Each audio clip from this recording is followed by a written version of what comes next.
우리나라 사람들은 메인 요리에 어울리는 반찬을 조화롭게 즐기는데 탁월한 감각을 지니고 있습니다. 대표적인 점심 메뉴인 김치찌개를 떠올리면 자연스럽게 쌀밥과 함께 먹는 모습이 그려집니다. 다른 반찬에 손이 가지 않는 김치찌개는 맵고 신맛에 고소한 맛까지 더해져 하나만 있어도 쌀밥 한 공기를 뚝딱 해치울 수 있을 정도입니다. 사람들은 김치찌개를 생각하면서 국수와 함께 먹는 것을 떠올리지 않습니다. 삼겹살과 김치찌개의 조합도 빼놓을 수 없습니다. 김치찌개는 삼겹살의 기름진 맛을 중화시켜 주어 더욱 균형 있는 식사를 만들어줍니다. 또한 달콤하면서 특유의 기름 맛을 가진 소갈비나 돼지갈비를 먹은 후에는 시원한 냉면이나 짭짤한 된장찌개로 마무리하곤 합니다. 갈비를 맛본 후 냉면을 즐겨 찾게 되는 이유는 피로감 때문일 수 있습니다. 사람은 한 가지 음식만 먹고 살 수는 없습니다. 질리기 때문인데요. 음식 피로도가 쌓입니다. 갈비도 마찬가지인데요. 처음에는 엄청난 감칠맛으로 입맛을 사로잡지만 계속 먹게 되면 다른 반찬을 찾게 만듭니다.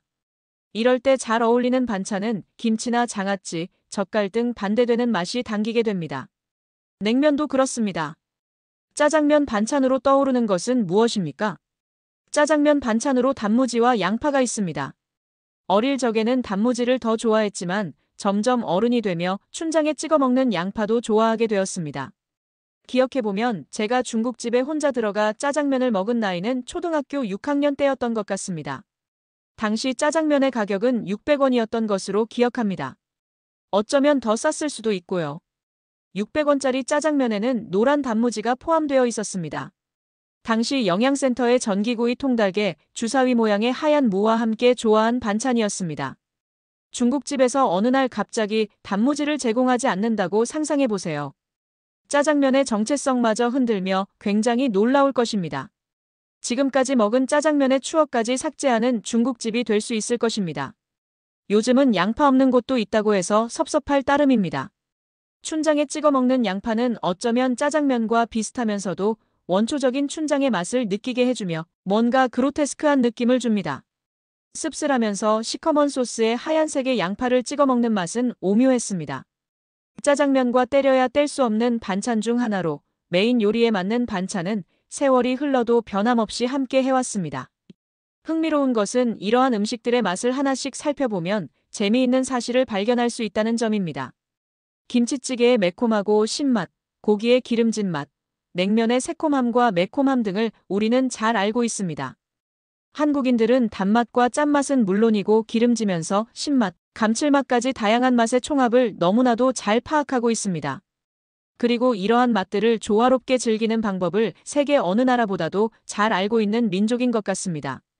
미국이나 유럽의 음식과 비교해보면 고기와 감자, 버터와 생선, 양파, 향신료 등 식재료가 비교적 우리보다 단순합니다. 하지만 우리는 사시사철 산이나 들에서 나무를 채취하고 바닷속에서도 다시마와 미역, 해초들을 식용으로 활용했습니다. 요즘 식당들의 움직임을 보면 이러한 페어링에 집중하는 것 같습니다. 앞서 이야기한 쌀밥과 김치찌개, 소갈비와 냉면, 짜장면과 단무지 등의 뿌리 깊은 페어링은 물론 자신만의 변주로 표현하고자 합니다. 예를 들면 고깃집의 구이기에 차별화를 두었다면 현재는 도심 속 빌딩들 사이에서 숯을 피우고 19개의 구멍이 뚫린 연탄 위에 굽는 방식으로 맛과 볼거리, 이야깃거리를 자연스럽게 창출해내고 있습니다. 제가 생각하는 가장 맛있는 고기는 숯불에 구운 고기입니다. 이것도 질리지 않고 계속 먹을 수 있게 만들려면 숯불에 올린 고기에 설탕과 간장 양념을 하는 것이죠.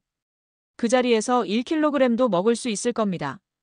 이 숯불에 구운 맛을 불판에서도 재현했다면 아마도 그 불판 개발자는 엄청난 부자가 되었을 것입니다. 구이기의 개발이 활발했던 이유도 숯불에 구운 맛을 재현하기 위한 방편에 지나지 않을 정도로 숯불에 구운 고기는 조선시대부터 즐겨왔던 전통의 맛입니다. 생고기를 굽는 방식, 양념, 반찬, 후식을 떠올려 보세요. 고깃집을 창업할 때의 본질이 무엇인지 보이실 것 같은데요. 특히 우리나라의 식당 운영이 어려운 이유가 이처럼 사람들이 만족하는 수준이 높기 때문입니다. 사람들의 맛의 만족도는 제각각입니다. 하지만 보편적인 것도 있습니다. 혹시 인스타그램에서 맛있는 음식 사진을 보신 적 있으신가요? 고깃집의 김치찌개를 예로 들어보죠. 같은 열원에 정갈하게 끓고 있는 찌개와 국물이 흘러넘쳐 고춧가루 자국이 덕지덕지. 남은 찌개, 둘 중 어느 것을 선택하고 싶으신가요? 이 둘 중에서도 신맛, 당도, 맑은 국물과 농도가 있는 국물 등으로도 차이를 낼 수 있습니다. 식당의 본질은 제공하는 메뉴의 상품성이 뛰어나야 하는 것이 첫째 조건입니다. 전통적으로 함께했던 음식들과 현대의 식재료가 조화를 이루는 것입니다. 국물의 온도와 농도, 신맛과 단맛 등의 맛 대비도 필수입니다. 삼겹살집을 하고 싶다면 지금부터라도 잘 어울리는 반찬, 서브 메뉴를 만들어 보세요. 창업자 본인의 집에서 먹는 방식으로 성공한 삼겹살집도 있습니다. 가장 잘 어울리는 서브 메뉴를 세트로 만들어 제공해 보세요.